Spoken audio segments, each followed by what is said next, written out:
Well, to speak more on this development, oil and gas expert Edward Obi joins us now. Thank you very much for joining us.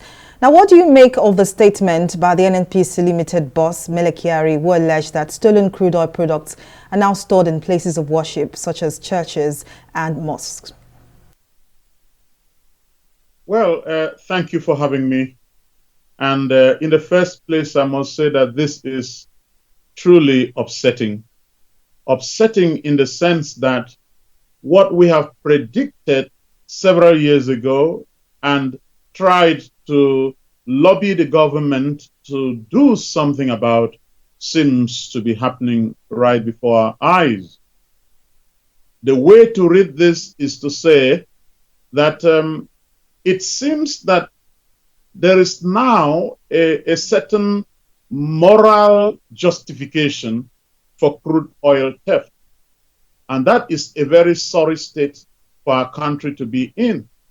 If religious people, like clergymen of all kinds of religion, Islam and Christianity, have condescended to be collaborators or co-conspirators with the thieves who steal crude and store in their premises, then this portends something very bad for our country. And I can tell you very quickly why the situation has gotten to that deplorable state.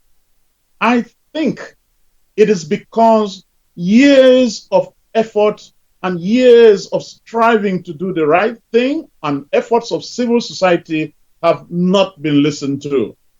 I feel somewhat surprised that someone like Mele can stand today and say that this is one of their problems. He has presided over the NNPC for more than 4 years.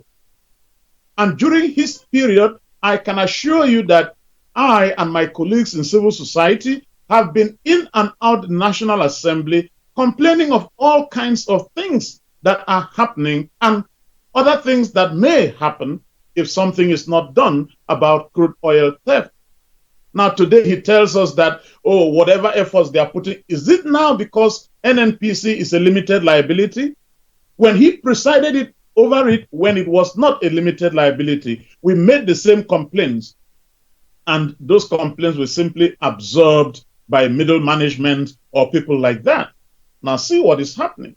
Here in the Niger Delta, people feel that, yeah, they are entitled to run their generators and run their equipment when the supply of electricity is epileptic at best and fuel and other derivatives are so expensive. I know for a fact places, even government agencies and government offices that are being run from the product that is stolen and refined in the creeks. How can a country like Nigeria descend so low? I do not believe a thing of what he's saying about the fact that next year there will be no importation of fuel. What is the magic that has happened? Absolutely nothing. Nigeria cannot even meet its quota, its OPEC quota. I have been reliably informed that we are short by more than 400,000 barrels per day of our OPEC quota. The war in Ukraine, the incursion by Russia should have been a boom time for Nigeria. But Nigeria is not gaining anything from it because we cannot even supply to the world. We cannot even fill the empty gap that is there in the world supply because we do not. Well, indeed, oil and gas experts, Edward Obi, this is a very, very, very deep conversation. And we hope that the issues of oil theft would be solved as soon as possible. But sadly, is this much you can take on the matter? Thank you very much for your time and your contribution.